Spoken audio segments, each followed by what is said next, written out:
अब है ना नेक्स्ट हेडिंग डाल दो आप, ठीक है। तो ये सारी बॉडीज के सेंटर ऑफ मास को भी आगे यूज करेंगे, अभी बस हमने ये लिखा है कि सिमेट्रिक बॉडीज का सेंटर मास कितना कितना होता है। ऑलराइट, अब लिखो कोऑर्डिनेट्स। नेक्स्ट हेडिंग लिख देना आप, तो coordinates, velocity and acceleration of centre of mass. Coordinates मैं लिख दे रहा हूं, कोऑर्डिनेट्स कॉमा वेलोसिटी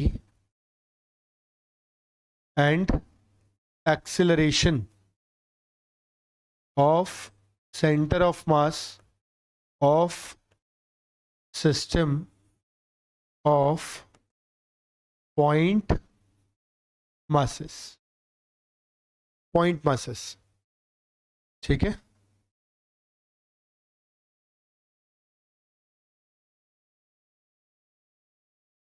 ठीक है, तो इसके अंदर तीन चीजें हमें करनी है, ठीक है। कोऑर्डिनेट्स बताने हैं एक तो,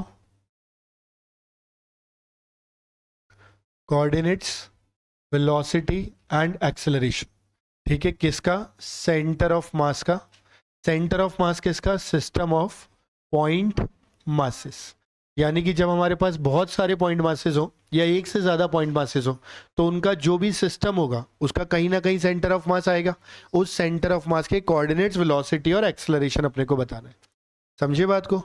2 पॉइंट मास होता और सेंटर ऑफ मास का पोजीशन बताना होता, तब तो फॉर्मूला लिख चुके अपन। अब हम बात कर रहे हैं मल्टीपल, मतलब मोर देन 2 का सिस्टम होगा तो कैसे करेंगे। ये हेडिंग लिख ली सबने? पहले मुझे समझाने दो फिर लिखना आप लोग। हम क्या करते हैं, सबसे पहले कोऑर्डिनेट प्लेन ले लेते हैं, basic. Let's say this is our coordinate plane, ठीक है। और मार्किंग कर देते हैं कि भाई ये हमारे पास कितना है, 0,0,0। Let's say this is x and this is y। हमारे पास एक पॉइंट मास m1 है, एक पॉइंट मास m2 है, एक पॉइंट मास mn है। इन सब के अगर मैं पोजीशन वेक्टर्स की बात करूं तो क्या कुछ ऐसा होगा? बेटा बात समझ में आती है? कोई भी डाउट इसके अंदर? अच्छा, तो इसे क्या r1 वेक्टर बोल सकते हैं क्या? इसे क्या r2 वेक्टर बोल सकते हैं? इसे क्या rn वेक्टर बोल सकते हैं? कोई दिक्कत अभी तक? ठीक।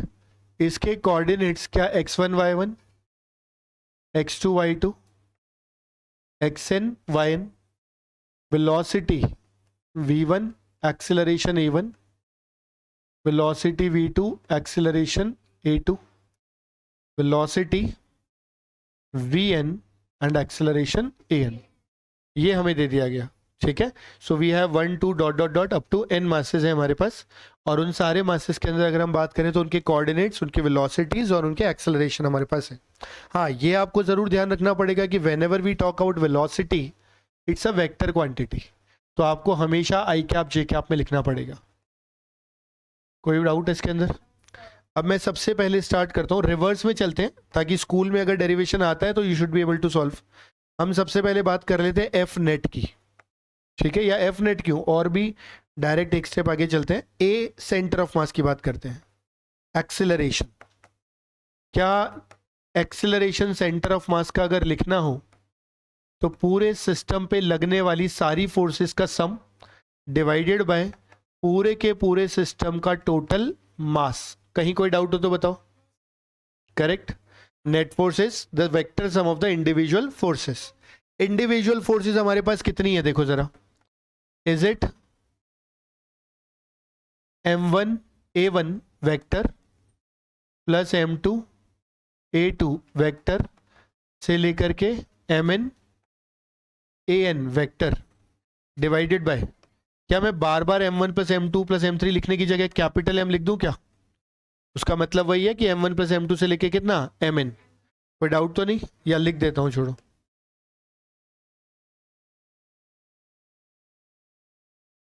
बेटा क्या बात समझ में आ गई? यानी are we done with the acceleration part? Once we know the acceleration, अगर आप एक्सेलरेशन को इंटीग्रेट कर दोगे तो क्या v centre of mass is integration of acceleration? कोई डाउट तो नहीं है? श्योर?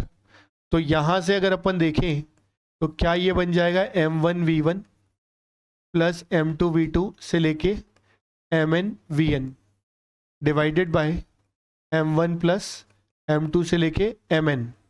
वेलोसिटीज की अगर बात करें फिर से किस में रखना पड़ेगा? Vector form. कोई भी डाउट इसके अंदर? सेम वे अगर मैं पोजीशन वेक्टर की बात करता हूं दैट मींस RCOM, ठीक है, तो क्या ये इंटीग्रल ऑफ v dt आ जाएगा? ठीक है, इधर से अगर देखेंगे तो v को इंटीग्रेट करने पे will have m1 r1 plus m2 r2 से लेकर के mn rn whole divided by again m1 plus m2 से लेकर के mn। मतलब अगर अपन थोड़ा ध्यान देना तो तीनों का एक्सप्रेशन इफेक्टिवली अगर देखेंगे तो सेम एक्सप्रेशन है, बस जहां पे मुझे सेंटर ऑफ मास का एक्सिलरेशन चाहिए वहां पे हमने a यूज किया है, ठीक है, जहां पर मुझे वेलोसिटी चाहिए वहां पे v है, और जहां पे मेरे पास पोजीशन वेक्टर चाहिए वहां पे r है। मतलब इफेक्टिवली सेम फॉर्मूले के अंदर वही m का प्रोडक्ट करना है जिस चीज की बात कर रहे हैं उससे। जैसे कि अगर हम बात करें a centre of mass m1 a1 m2 a2 से लेके mn a1 अपन टोटल मास, v चाहिए तो m1 v1 plus m2 v2 से लेके mn vn बाय टोटल मास, r चाहिए तो m1 r1 plus m2 r2 से लेके mn rn divided by total मास। इसमें भी अगर कभी कोऑर्डिनेट चाहिए तो आप क्या कर सकते हो, थोड़ा क्लैरिटी के साथ मैं यहां लिख दे रहा हूं, you can write r1 vector as x1 i cap plus y1 j cap. Same way you can write r2 as x2 i cap plus y2 j cap. समझे बात को? तो मतलब आर वेक्टर को भी तो एक्स आई और वाई जे में लिख सकते हो, फिर जो आई कैप के साथ लिखा होगा वो क्या होगा? एक्स कोऑर्डिनेट, जो जे कैप के साथ लिखा होगा वो क्या होगा? Y coordinate. कोई बोले सर और सिंप्लीफाइड फॉर्म चाहिए, और सिंप्लीफाइड चाहिए तो आप x centre of mass m1 x1 plus m2 x2 plus m3 x3 कर दो mn xn तक divided by total mass. y centre of मास चाहिए m1 y1 plus m2 y2 से लेके mn yn divided by total मास। समझे? लेकिन वो जैसे स्कूल में लिखवाते हैं एक्स और वाई के अलग अलग फॉर्मूले, पर वो दो बार इक्वेशन लिखने पे अपना टाइम एग्जाम में बहुत खराब हो जाएगा। और सेंटर ऑफ मास में सबसे कॉमनली आस्क्ड क्वेश्चन है जिसमें कोऑर्डिनेट्स पूछे जाते हैं, तो अपन जितना शॉर्ट में लिखेंगे उतना अपने लिए बेटर है। तो जहां आर लिखेंगे वहीं पे आई कैप जे कैप में लिख देंगे, एक्स वाला आई कैप वाई वाला जे कैप। मैं भी आपको क्वेश्चन करा दूंगा properly, you will get an idea. फॉर्मूले समझ में आते हैं? तो इफेक्टिवली अगर अपन मोटा मोटा देखें तो हमारे पास तीन एक्सप्रेशंस हैं, ये तीनों फॉर्मूलेज आपको अच्छे से याद होने चाहिए, एक ही है बस नाम अलग अलग है बाकी केसेस के अंदर।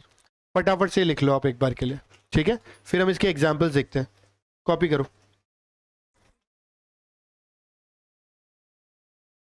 ये 12th हिंदी में बांटने हैं। हाँ।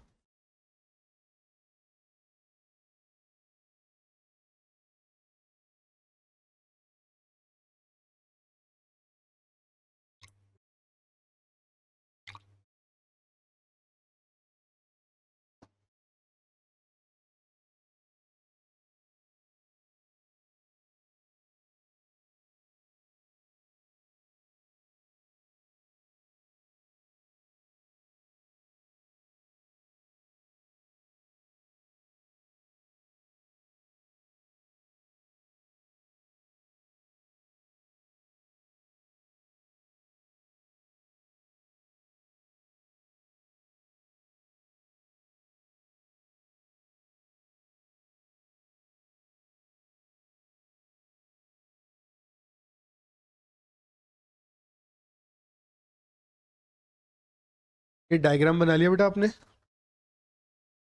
डायग्राम चलो कोई नहीं, एक बार बना लो, फिर मैं इस पे एग्जांपल लिख देता हूँ, फिर तुम उसको ट्राई करना। अब हो गया? हटा दो फिर।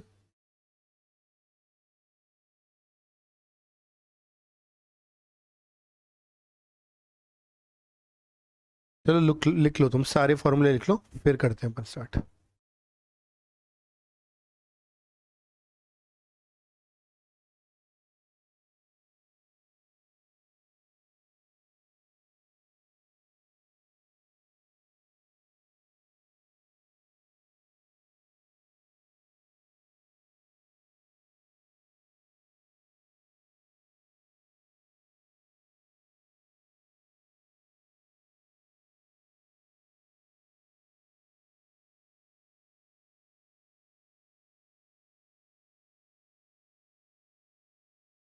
बेटा अब तो डायग्राम बना लिया?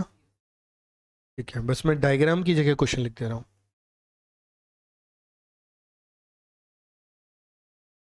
रुको, रहने दो, तुम बनाओ।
डन।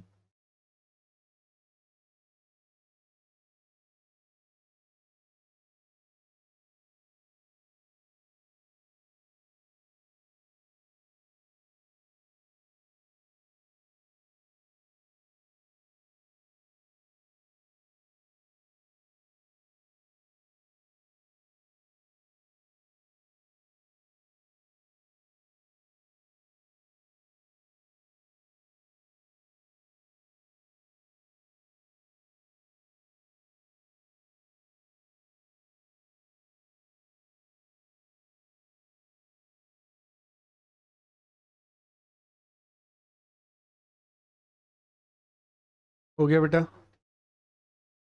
श्योर? बढ़ो आगे। चलो ठीक है, पक्का?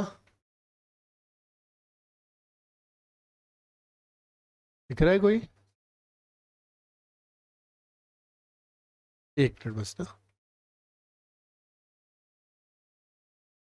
क्वेश्चन नहीं लिखा, लिखवा रहा हूं। आप एग्जाम्पल की लैंग्वेज लिख लो भले ही तब तक। हो गया? ठीक है, एग्जाम्पल की लैंग्वेज लिखो तब तक। Find coordinates of centre of mass of given system. ठीक है, find coordinates of centre of mass of given system.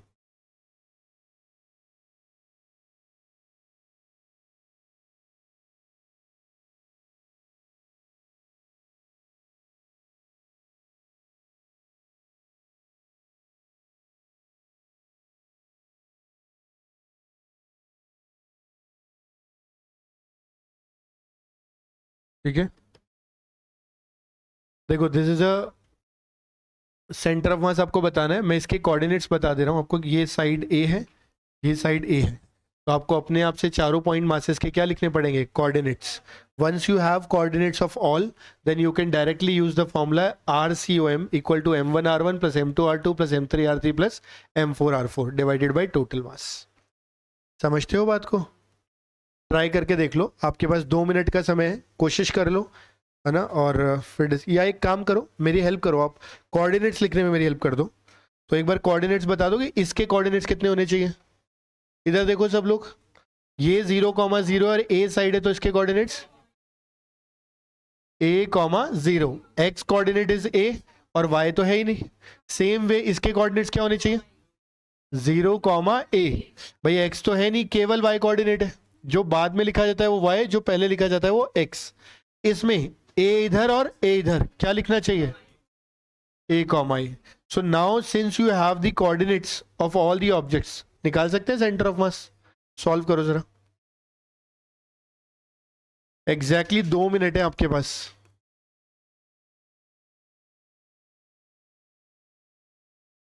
बेटा क्या निकालोगे? वेलोसिटी निकाल दो सेंटर ऑफ मास की।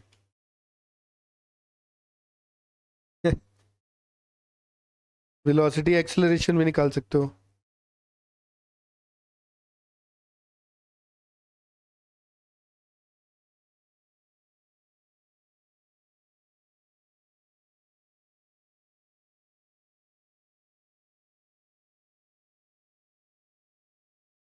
पेशेंट आके बोलेगा कि मेरी किडनी निकाल दो, तो बोलेगा कि वापस पूछेगा उससे किडनी निकालनी है, लिवर निकालना है? बोले आप ही बता दो पेशेंट को क्या निकाले।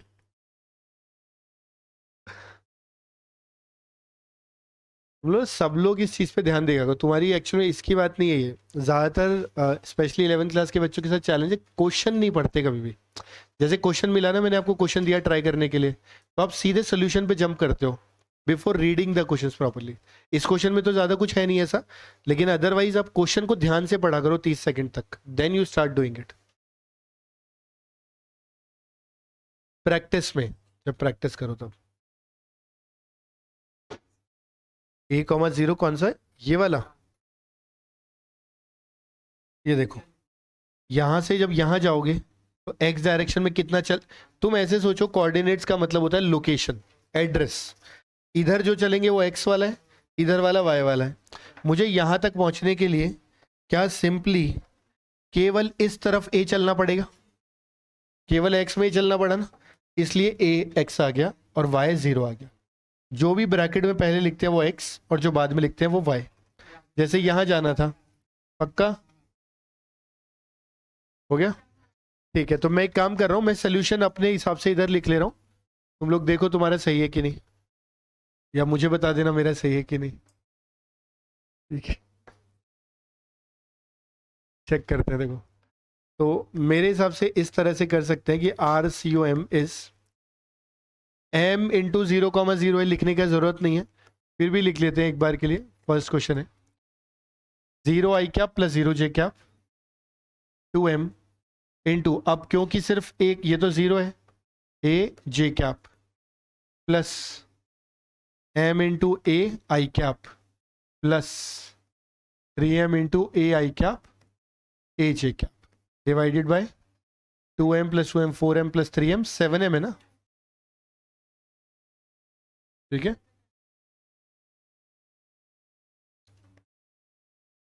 Seven M. ये तो पूरा 0 ऐसे तो हटा दो, 2m a j cap 3m a j cap total 5m a j cap और m a i cap plus 3m a i cap 4m a i cap divided by 7m, अलग अलग कर देता हूँ यहीं पर। तो ये बन जाएगा हमारे पास 4a by 7 i cap plus 5a by 7 j cap. यहाँ से कोई मुझे अगर XCOM पूछता है तो I can write 4a by 7, कोई YCOM पूछता है तो I can write 5a by 7। यही आ रहा है सबका? पक्का? ठीक है, कोई भी डाउट इसके अंदर? ये समझ में आ गया आई कैप जे कैप कैसे लगाया? जो भी एक्स कोऑर्डिनेट है उसके आगे क्या लगा दिया? आई। देखो एक बार समझ लो, m 0 i cap plus 0 j cap plus 2m, तो 2m 0 i कैप लिखने की जरूरत ही नहीं है, a j कैप, फिर उसके बाद आया m, ये रहा m a i cap 0 j cap, फिर लास्ट में 3m a i cap a j cap, फिर डिवाइडेड बाय 7m। कर सकते हैं? देखो अभी अपन ने सेंटर ऑफ मास का बहुत बेसिक किया है, अभी क्वेश्चंस लगाने का जरूरत नहीं है, आप तो नोट्स जितने बताए उतने पढ़ के आना। एक क्लास और लूंगा, फिर मेजॉरिटी ऑफ द क्वेश्चंस आपको दे दूंगा करने के लिए। ठीक है, थैंक यू। ये कॉपी कर लो बेटा बस।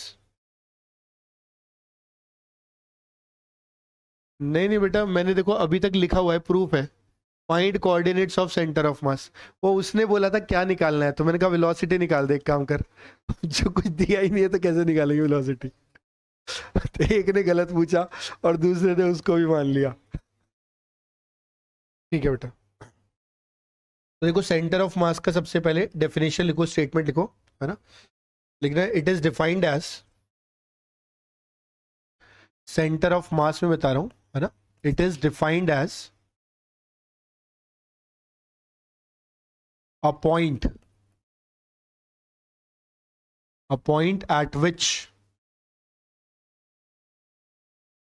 at which total mass of a body can be assumed to be concentrated। ठीक है, मैंने बोर्ड पे लिख दिया है। बेसिकली अगर हम बात करते हैं सेंटर ऑफ मास की, तो we can define it as a point where total mass of a body can be assume to be concentrated. अभी इससे रिलेटेड पहले इसको समझते हैं फिर लिखेंगे। डेफिनेशन लिखो सबसे पहले ना, फिर इसको डिकोड करते हैं किस वर्ड का क्या मतलब है, क्या सिग्निफिकेंस है। ये लिख लिया सब लोगों ने? ठीक है, देखो इसके अंदर अगर अपन देखें ना, तो जो कीवर्ड है हमारा, वो कीवर्ड बेसिकली अगर अपन देखेंगे तो ये वाला पॉइंट है। ठीक है, कि अगर सेंटर ऑफ मास की बात कर रहे हैं तो हम ये कहना चाह रहे हैं कि भाई सेंटर ऑफ मास एक्चुअल में तो एक पॉइंट है। क्या बात समझ में आती है? और अगर कोई भी पॉइंट हमारे पास है तो उस पॉइंट को डिफाइन करने के लिए do we have a technical term which is called as coordinates. Yes और नो? यानी जब भी हम सेंटर ऑफ मास की बात करेंगे हम क्या डिफाइन करेंगे? उसके कोऑर्डिनेट्स डिफाइन करेंगे। और कोऑर्डिनेट्स डिफाइन करने के लिए do we need reference as origin? कहीं ना कहीं 0,0 मानोगे तब जाके तो X Y Z coordinate define करोगे। क्या बात समझ में आती है? यानी पहला पॉइंट जो हमें टेक केयर करना है कि सेंटर ऑफ मास एक्चुअलिटी में क्या है? It's a coordinate, it's a position of A point जहां पे सारा का सारा मास आपने कॉन्सेंट्रेट कर रखा है। यानी आप वो बॉडी हटाओ और उस बॉडी का सारा मास उस पॉइंट पे रख के एनालिसिस कर लो, you will get the similar analysis. ठीक है, और उसको डिफाइन करने के लिए वी नीड कोऑर्डिनेट्स, कोऑर्डिनेट्स के लिए वी नीड रेफरेंस। क्या बात समझ में आती है? लिखना शुरू करो। इसके नीचे पहला बुलेट पॉइंट बना के लिखो। बेटा पहला बुलेट पॉइंट बना के लिखना, centre of mass, centre of mass is a point, centre of mass is a point and hence has coordinates, and hence has coordinates, and hence has coordinates which needs a reference, which needs a reference, which needs a reference। ठीक है बेटा, तो हमें समझ में आ गया कि centre of मास क्या चीज है? एक पॉइंट है, और पॉइंट के लिए हमें क्या चाहिए? कोऑर्डिनेट्स, कोऑर्डिनेट्स के लिए हमें क्या चाहिए? रेफरेंस। क्या बात समझ में आती है? पक्का? एक छोटा सा एग्जांपल लेते हैं। देखो मान लो ये बोर्ड जो है स्क्रीन, अपन तो ये मान लेते हैं कि दिस इज आवर बॉडी और हमको इसका सेंटर ऑफ मास डिफाइन करना है। हमने कहा सेंटर ऑफ मास देख के मैं बता सकता हूं कि सेंटर पे होना चाहिए, पर जब मैं कोऑर्डिनेट्स की बात करूंगा, let's say I am writing this point as 0,0, ये मेरा रेफरेंस है, और ये बोर्ड जो है 10 मीटर ऐसे और 10 मीटर ऐसे, तो क्या centre of mass 5 metre by 5 metre आ जाएगा क्या? 10 का आधा और 10 का आधा, कोई दिक्कत? यानी अगर ये 0,0 है तो जो सेंटर ऑफ मास बोर्ड का आएगा वो 5,5 आएगा, provided this dimension is 10 and this dimension is also 10। सही है? किसी ने बोला कि नहीं मैं तो कोऑर्डिनेट्स यहां लूंगा 0,0, अब बताओ, तो अब ये 5,5 बदल के क्या मुझे पहले लेफ्ट में आना पड़ेगा, यानी एक्स कोऑर्डिनेट क्या -5 हो जाएगा, और फिर ऊपर जाना पड़ेगा, यानी जो वाई कोऑर्डिनेट है वो क्या बन जाएगा? 5। समझे बात को? तो देखो डिफरेंट कोऑर्डिनेट्स आ गए कि नहीं आ गए? इसलिए रेफरेंस इज इंपॉर्टेंट। रेफरेंस नहीं पता तो you can have infinite answers for the centre of mass of the same body. क्या बात समझ में आती है? ठीक है, अब इसके बाद अपना अगला पॉइंट डिफाइन करते हैं हम लोग। ठीक है, अगले पॉइंट में लिखो, centre of mass, centre of mass may lie inside or outside of a body। ठीक है, may lie inside or outside of a body। इतना लिखा बेटा? छोटा सा एग्जाम्पल समझते हैं इसका भी, है ना? ध्यान दो, पॉइंट समझ में आया? लैंग्वेज में क्या लिखा है? सेंटर ऑफ मास बॉडी के अंदर भी हो सकता है और बॉडी के बाहर भी। अभी हम इस बोर्ड की बात करते हैं तो इसका सेंटर ऑफ मास यहां पर है, यानी इस बॉडी के अंदर ही है। मान लो मैं एक मून जैसा स्ट्रक्चर बनाता हूं इस तरह का कुछ, और कोई पूछे कि इसका सेंटर ऑफ मास बताओ, इसका सेंटर ऑफ मास यहां कहीं आएगा, यानी बॉडी से बाहर की तरफ। क्या बात समझ में आती है? कोई डाउट? ये अपने को कैलकुलेट करके पता चलता है। या और छोटा एग्जाम्पल लेता हूं, एक रिंग ले लिया, ठीक है, रिंग ले ली हमने, कोई रिंग का सेंटर ऑफ मास सेंटर पे ही तो आएगा। क्या ये रिंग के मटेरियल के बाहर है कि नहीं है? है, तो बॉडी के बाहर आ गया ना। तो बॉडी के मटेरियल के अंदर या बाहर सेंटर ऑफ मास कहीं भी हो सकता है अपने को। कोई डाउट यहां तक? नेक्स्ट पॉइंट, ये आपने लिख लिया ना इनसाइड आउटसाइड वाला, ऑल राइट। नेक्स्ट पॉइंट देखो, सेंटर ऑफ मास में नेक्स्ट पॉइंट लिखना बेटा, centre of mass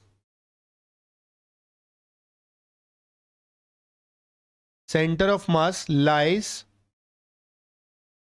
near heavier part of body. इस पे क्वेश्चंस भी आते हैं, heavier part of body, centre of mass lies near heavier part of body. ठीक है, यहां लिखते हैं पॉइंटर्स को। ठीक है, एक बार ध्यान देना अच्छे से। अब देखो हैवियर पार्ट का क्या मतलब है, क्या मैं बोलना चाह रहा हूं। एक एग्जांपल लेते हैं हम लोग। Let's say we have a rectangular plate, एक रेक्टेंगल है हमारे पास, ध्यान से सुनना अच्छे से। हमने कहा कि भाई इस रेक्टेंगल के हमने दो पार्ट कर दिए पहले,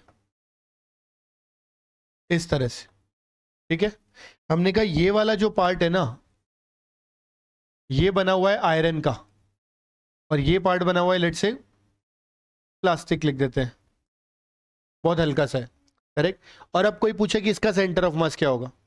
अगर मुझे मटेरियल एक होता, भाई पूरा का पूरा प्लेट का मटेरियल सेम होता, तो मैं कहता कि सेंटर ऑफ मास बिल्कुल बीच में आना चाहिए। पर यहां तो मटेरियल सेम नहीं बोला, हमें ये पता चल रहा है कि आयरन है। आयरन है मतलब ये वाला पार्ट साइज तो हाफ हाफ दिख ही रहा है, आयरन है मतलब ये हैवी रहा होगा, ये कम हैवी रहा होगा। तो जो सेंटर ऑफ मास है वो बिल्कुल यहां ना हो करके इसकी जगह यहां से थोड़ा सा इस तरफ शिफ्ट हो जाएगा। क्या बात समझ में आती है? और ये किस तरफ शिफ्ट हुआ है? जो हैवी पार्ट है उसकी तरफ। कोई डाउट? इसको और सिंपल, हाँ शिफ्ट हो जाएगा। अब कितना होगा वो उसके हैवीनेस पे डिपेंड करेगा कि भाई आयरन की डेंसिटी कितनी ज्यादा है एज कंपेयर टू प्लास्टिक। और अपन टेक्निकली समझना चाहें तो हम ये कह दें कि भाई हमारे पास लेट से एक मास m है और एक मास 4m है। ठीक, और कोई पूछता है बताओ सेंटर ऑफ मास कहां पे आएगा? रेफरेंस लाइन अपन बिल्कुल बीचों बीच बना लेते हैं। तो हमने कहा ठीक है, रेफरेंस लाइन बीचों बीच है, ये रेफरेंस पॉइंट है। अब बताओ सेंटर ऑफ मास मेरा किस तरफ आएगा? इस तरफ आ जाएगा। क्या बात समझ में आती है? मैं बस आपको यह बताना चाह रहा हूं कि जिधर भी मास ज्यादा है सेंटर ऑफ मास उधर शिफ्ट हो जाएगा, which is a very obvious point. इसमें कोई रॉकेट साइंस नहीं है। क्या बात समझ में आती है? अब इसको मैथमेटिकली समझना बेटा, ध्यान देना। यहां पर सेंटर ऑफ मास इधर शिफ्ट होने का मतलब क्या ये डिस्टेंस कम हो जाना है क्या? यानी कि distance of centre of mass is inversely proportional to mass. हुआ कि नहीं हुआ? मास जितना ज्यादा सेंटर ऑफ मास से डिस्टेंस उतना कम। ये बात समझ में आई मैंने क्या बोला? कि ये डिस्टेंस है सेंटर ऑफ मास का 4m से। अगर मैं 4m को 40m कर दूं तो ये r कम होगा कि बढ़ेगा? कम हो जाएगा ना, सेंटर ऑफ मास और शिफ्ट हो जाएगा। इसका मतलब क्या मैं ये बोल सकता हूं नेक्स्ट पॉइंट में कि जो भी डिस्टेंस है सेंटर ऑफ मास का from the body, is it inversely proportional to mass? कोई डाउट इसके अंदर? पक्का? श्योर? ठीक है, तो एक काम करते हैं आप ये दो एग्जाम्पल लिखो और फिर इस एग्जाम्पल की हेल्प से मैं ये लैंग्वेज लिखवाऊंगा और फिर उससे हम एक न्यूमेरिकल पे जाएंगे। एक बार के लिए कॉपी करो इतना। इवन आपको मॉड्यूल में भी क्वेश्चन मिलेगा थ्योरेटिकली इसी पॉइंट पे जो मैंने अभी डिस्कस किया था, मैं लिखवा दूंगा। This is an example.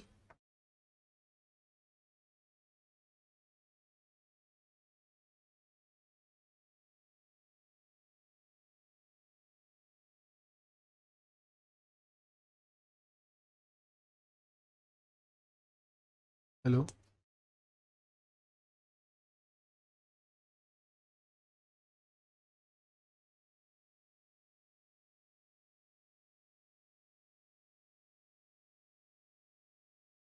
बड़ा एग्जाम्पल्स लिखो।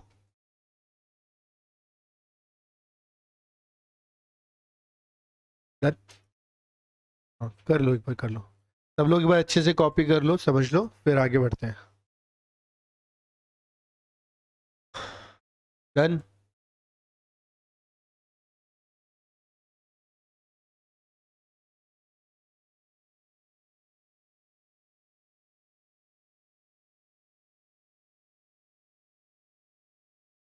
डन? इसके बाद लिखो पॉइंट नेक्स्ट पॉइंट लिखना, डिस्टेंस, मैं ऐसे लिख दे रहा हूं यहां पे बोर्ड पे, distance of centre of mass from a body is inversely proportional to mass. ठीक है, ये लिखो जरा, distance of centre of mass from a body, किसी भी बॉडी से सेंटर ऑफ मास की अगर बात करें, ठीक है, या फ्रॉम अ पार्टिकल बॉडी, कुछ भी लिख सकते हो, मास लिख दो।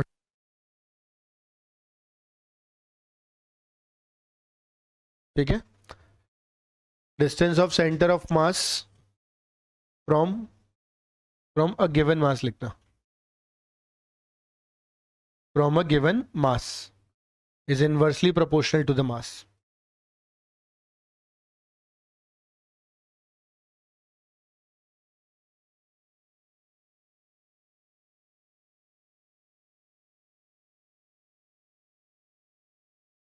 बेटा लिख लिया,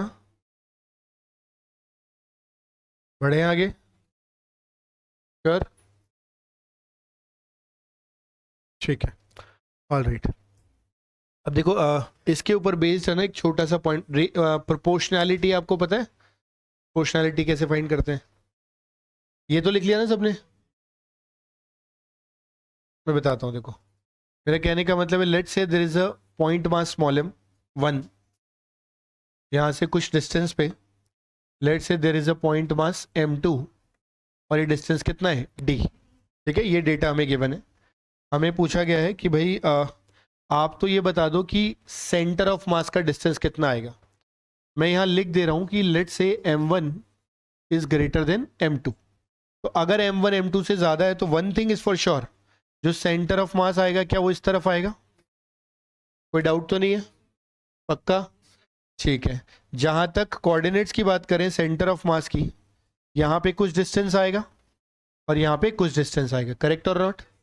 तो मुझे अगर ये डिस्टेंसेस लिखने, मैं बस बता दे रहा हूँ कि लेट से मैं r1 लिखना चाहता हूँ, तो that is equal to total distance divided by total mass, कोई दिक्कत इसके अंदर, इनटू इनवर्स प्रोपोर्शनैलिटी, इसलिए जब m1 से चाहिए तो आप मास किसका मल्टीप्लाई करोगे, m2 का। सेम वे अगर ये डिस्टेंस r2 है तो I can write total distance divided by total mass into m2 से चाहिए तो किससे मल्टीप्लाई करेंगे, m1 से। बात समझ में आती है, मतलब मैंने टोटल डिस्टेंसेस को इनके मास के इनवर्स रेशियो में डिवाइड कर दिया एक तरीके से, समझे। तो ये अगर मेरे को एक्सप्रेशंस याद हैं तो मुझे कोऑर्डिनेट्स लिख के इक्वेशंस नहीं लिखनी पड़ेगी for finding centre of mass of a 2 point mass system. तो मेरे पास जब भी 2 पॉइंट मासेस होंगे और वो एक दूसरे से स्मॉल डी डिस्टेंस पे हैं एंड मुझे लोकेट करना है देयर सेंटर ऑफ मास, तो आई कैन ऑलवेज राइट कि it is from m1 it will be D m1 plus m2 into m2, और m2 से चाहिए तो d upon m1 plus m2 into m1। याद रखने का सीधा तरीका है, टोटल डिस्टेंस बाय टोटल मास तो करना ही है, m1 से चाहिए तो you multiplied by m2, m2 से चाहिए तो यू मल्टीप्लाइड बाय m1। कोई डाउट इसके अंदर, पक्का। पॉइंट की लैंग्वेज लिखो, नेक्स्ट पॉइंट की लैंग्वेज लिखो, position of centre of mass, position of centre of mass of two या of system of 2 point masses, of system of 2 TW वाला पॉइंट मासेस। ठीक है,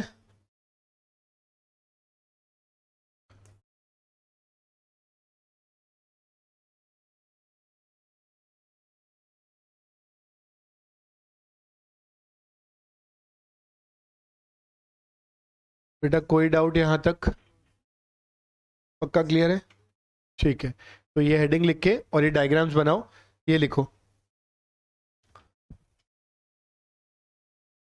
साथ के साथ फिर इस पे एक एग्जाम्पल करते हैं, एक सेकेंड।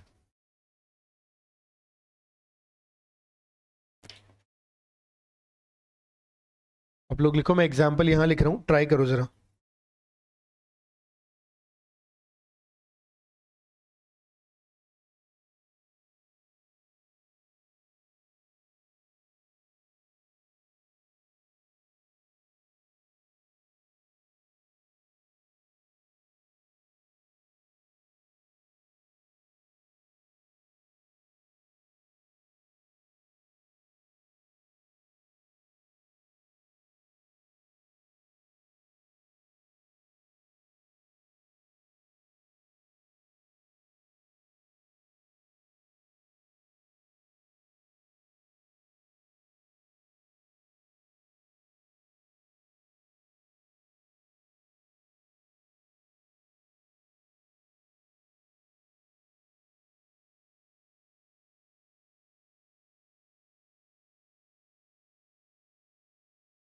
क्लोरीन 35.5 होता है ना, या 35 होता है, अपन 35 ले लेते हैं, कैलकुलेशन में दिक्कत आएगी। ठीक है, मैं एक बार बता दे रहा हूँ क्या चीज़ है, जस्ट 1 सेकेंड। आपने ये पॉइंटर लिख लिया बेटा? ये पॉइंट में किसी को कोई डाउट तो नहीं है? आगे बढ़ सकते हैं। देखो एक सिंपल सा एग्जाम्पल है, देखने में थोड़ा थोड़ा केमिस्ट्री जैसा लगेगा, बाकी प्योरली फिजिक्स का क्वेश्चन है। ये कह रहा है कि find distance of centre of mass of HCl molecule, यानी हमारे पास एक क्या बोलते हैं इसको, हाइड्रोजन, हाइड्रोक्लोरिक एसिड, ठीक है, HCl बोल रहे हैं अपन तो, ठीक है, HCl है, मतलब एक हाइड्रोजन है और एक क्लोरीन है, उनके बीच में बॉन्ड है। बॉन्ड लेंथ हमें कितनी दे रखी है, 1.27 एंगस्ट्रॉम। तो ये जो बॉन्ड लेंथ बोलना चाह रहा है, ये हमको क्या बोलना चाह रहा है, ये इफेक्टिवली हमें डिस्टेंस बताना चाह रहा है, किस किस के बीच में, हाइड्रोजन और क्लोरीन एटम के बीच में। तो एक तरीके से 2 पॉइंट मासेस हो गए। हाइड्रोजन का mass we know it is 1, और chlorine we have taken it at 35। दोनों के मास पता है, डिस्टेंस पता है, तो क्या मैं बता सकता हूं सेंटर ऑफ मास का डिस्टेंस कितना होगा? लेकिन क्वेश्चन पूरा करता हूं। ये जो डिस्टेंस पूछा है of HCl molecule if bond length is this from hydrogen atom. आप जब तक ये नहीं बताओगे कि डिस्टेंस कहां से बताना है, भाई अगर मुझे M1 से बताना होता तो मैं ये लगाता, M2 से बताना होता तो ये लगाता, तो पता होना चाहिए ना सेंटर ऑफ मास कहां से बताना है। तो यहां कहां से बताना है, हाइड्रोजन एटम से। सॉल्व करो जरा, सब लोग फटाफट सॉल्व करो। बहुत इजी क्वेश्चन है, डायरेक्ट फॉर्मूला बेस्ड है। हो गया, ठीक है तो 1 मिनट के अंदर अंदर का सवाल।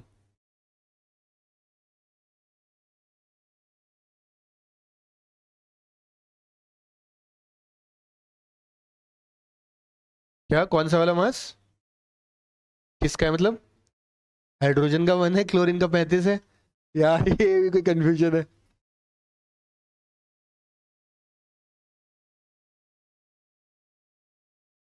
पीरियोडिक टेबल याद है ना तुम लोग को?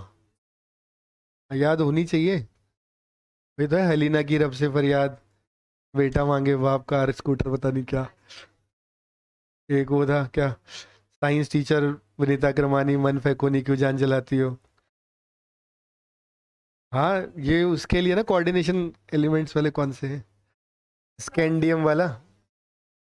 साइंस टीचर मतलब स्कैंडियम, टाइटेनियम, वनीता मतलब विनेडियम, जो क्रोमियम, वही वाली तो कहानी है। एक वो पता नहीं। ठीक है बेटा, फटाफट करो भाई।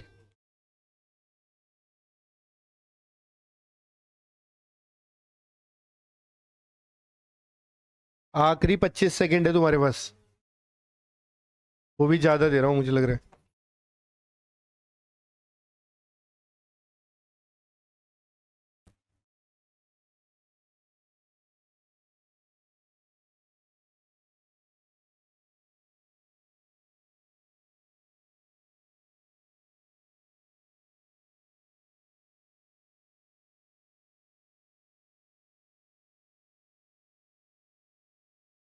चलो भाई शुरू करें।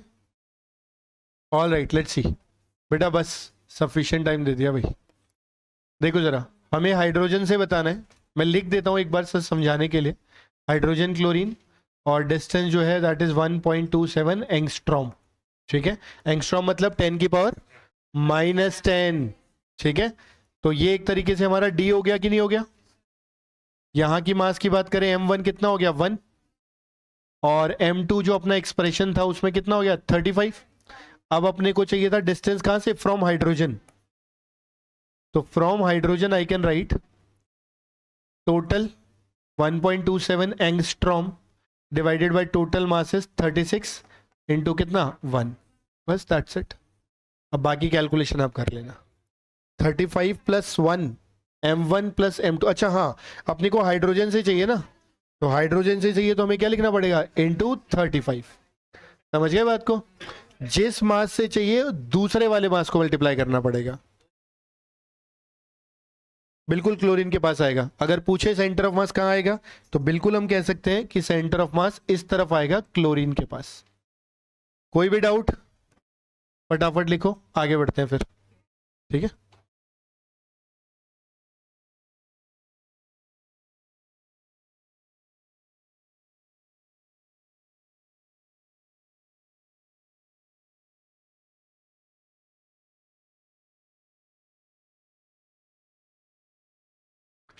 डन, लिख लो एक बार, ये फॉर्मूला अच्छे से याद रखना, सुन रहे हो? हाँ,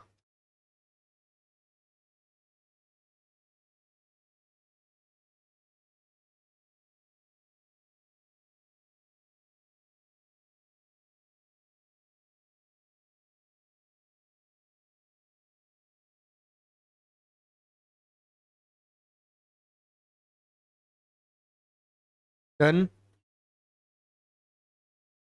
चलो बेटा आगे बढ़ते हैं अब। ठीक है, नेक्स्ट पॉइंट, नेक्स्ट पॉइंट में लिखना centre of mass of symmetric bodies,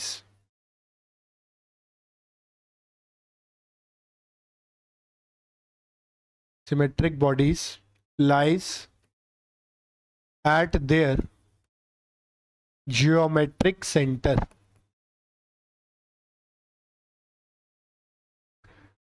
Center of mass of symmetric bodies lies at their geometric centers. Center of mass of symmetric bodies lies at their geometric center. बहुत बहुत basic सा point है, मैं समझा दे रहा हूँ एक बार ना, ध्यान से सुनना, लिखना नहीं कोई, एक बार समझ लो, है ना, ये बहुत जगह काम आएगा। जैसे लेट्स से हम बात कर रहे हैं कोई अलग अलग शेप की बॉडीज की बात करते हैं, मैं एक एक करके पहले बना दे रहा हूँ बॉडीज की शेप। जैसे हो सकता है हमारे पास कोई एक रेक्टेंगल ले लेते हैं, स्क्वायर उसी में कवर हो जाएगा।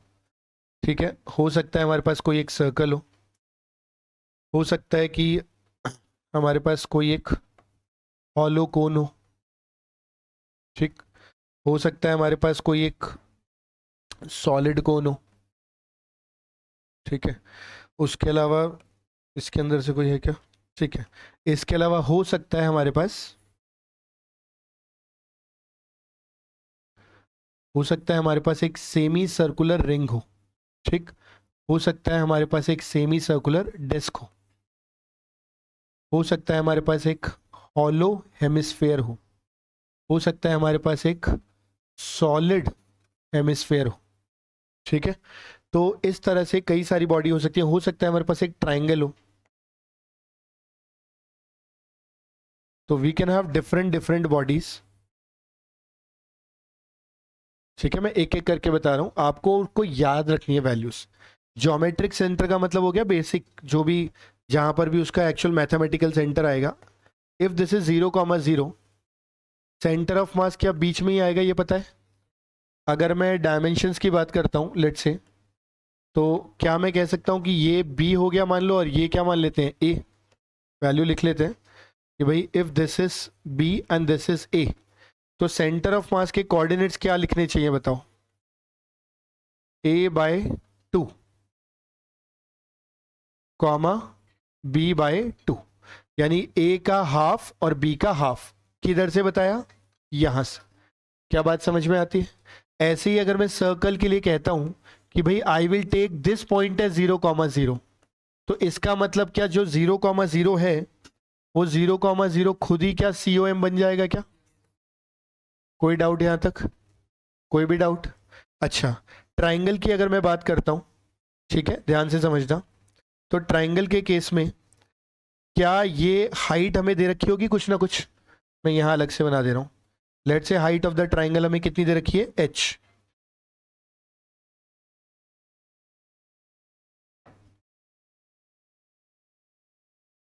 ठीक है, लेट्स से हमने कहा कि भाई जो भी सेंटर ऑफ मास है वो यहाँ कहीं है, ये जो हाइट दे रखी है हमको, let's say this complete height is what? h।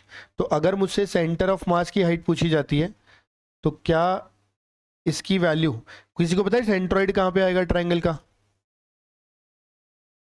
हाँ, h/3 बोल दूं बेस से, यहां से? कोई डाउट? और जो टॉप वर्टेक्स है उससे कितने पे आएगा? 2h/3। ये 2:1 के रेशियो में आता है, अगर ध्यान हो तो। नहीं भी ध्यान है तो भी कोई दिक्कत नहीं, ट्राइंगुलर प्लेट है, उसकी हाइट हमारे पास कितनी है, h। तो बेस से h/3 हाइट पे, ये लिख दिया मैंने, क्या चीज आ जाएगा इसका, सेंटर ऑफ मास। समझे? अब ये याद रखना पड़ेगा आपको बैठ करके। अगर मैं कोन की बात करता हूं, आई राइट इट एज हॉलो कोन, ध्यान देना प्लीज। तो हॉलो कोन का सेंटर ऑफ मास जो आता है वो कितनी हाइट पर आता है, सेम एज ट्राइंगल, यानी कि h/3। ऑफकोर्स सी बात है, h यहां पर हाइट है। अगर इसी की जगह इस कोन को हम क्या कर देते हैं, सॉलिड, सॉलिड कोन की बात करते हैं, तो सॉलिड कोन का जो सेंटर ऑफ मास आएगा, सॉलिड कोन का जो सेंटर ऑफ मास आएगा, that centre of mass would be at an height of h/4। समझ में आती है बात? इसी तरह से सेमी सर्कुलर रिंग की अगर बात करता हूं, तो उसका सेंटर ऑफ मास यहां कहीं आएगा, और वो जो डिस्टेंस आएगा COM का, दैट विल बी 2r/π। कोई पूछे कि यहां पे r का मतलब क्या है, तो r का मतलब सिंपली रेडियस। बेटा कोई दिक्कत तो नहीं है इसके अंदर? सेम वे यहां पर भी अगर बात करें, तो ये रेडियस मैं एक बार लिख दे रहा हूं, सबके रेडियस अलग अलग। हर किसी केस में r हमारे पास क्या होगा, radius. This is also r, this is also r, this is also r। कोई डाउट? लैंग्वेज की टर्म में अगर बात करें तो this can be written as, इसे बोल सकते हैं सेमी सर्कुलर रिंग। इसी तरह से इसको बोला जा सकता है सेमी सर्कुलर डिस्क। इसका सेंटर ऑफ मास निकालेंगे, अभी एक साथ लिख देते हैं, ये बन जाएगा हमारे पास hollow hemisphere.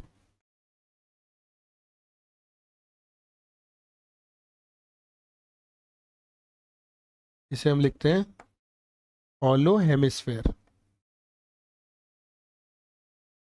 Same way this is solid hemisphere. ठीक है, तो यहां से अगर बात करते हैं सेंटर ऑफ मास की, तो हॉलो हेमिस्फेयर का सेंटर ऑफ मास जो आएगा,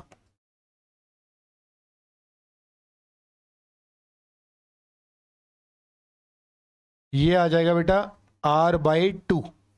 सेमी सर्कुलर डिस्क का जो सेंटर ऑफ मास आएगा, ये आ जाएगा 4r/3π। ठीक है, 4r/3π। ऐसे ही centre of mass solid sphere, तो ये आ जाएगा 3r/8। इस तरह से। तो ये हमने क्या किया, डिफरेंट डिफरेंट बॉडीज का सेंटर ऑफ मास लिख दिया जो प्री डिफाइंड है। पहले से पता है कि अगर एक ट्राइंगुलर प्लेट है तो उसका सेंटर ऑफ मास बेस से h/3 पे आएगा। अगर हमारे पास कोई हॉलो कोन है तो h/3, सॉलिड कोन है तो बेस से h/4। तीनों ही केसेस में h का मतलब हाइट है। बिल्कुल उसी तरीके से सेमी सर्कुलर रिंग का सेंटर से, ये वाला सेंटर पॉइंट होगा कि नहीं होगा, इस सेंटर पॉइंट से कितने पे आ गया, 2r/π। ऐसे ही अगर देखें अपन हॉलो हेमिस्फेयर का r/2, सेमी सर्कुलर डिस्क का 4r/3π, और सॉलिड हेमिस्फेयर का 3r/8। क्या बात समझ में आती है बेटा? ये सारी बॉडीज आपको बिल्कुल बाय हार्ट याद होनी चाहिए। क्लियर है? क्वेश्चन जब आएगा ना तो बहुत कम चांस है कि सीधे सीधे ये पूछ ले, ऑल्दो पूछा हुआ है एक बार पहले, लेकिन वैसे अपने को इसके कॉम्बिनेशन भी पूछे जाते हैं, तो वहां पे भी ये डायरेक्टली काम आएगा, वो भी पढ़ेंगे अपन। दो बॉडीज को मिला के एक बॉडी बना दी तो फिर क्या करेंगे? ठीक है, तो उसके लिए पहले इतना पता तो होना चाहिए हम लोगों को। ये कॉपी, सारे के सारे कॉपी करो एक बार के लिए। इसको थोड़ा सा अरेंज कर देता हूँ।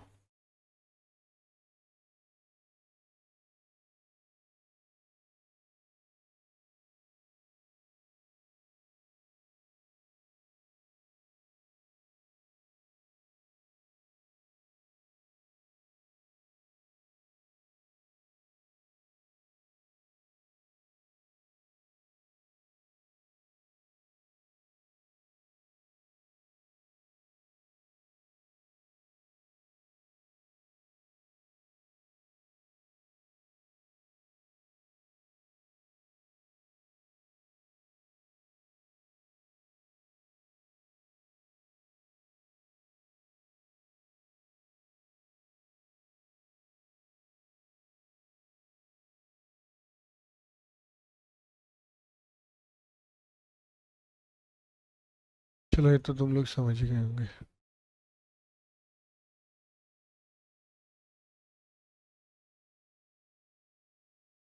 छोड़ो लिखो, ठीक है तुम कॉपी करो इतना ना।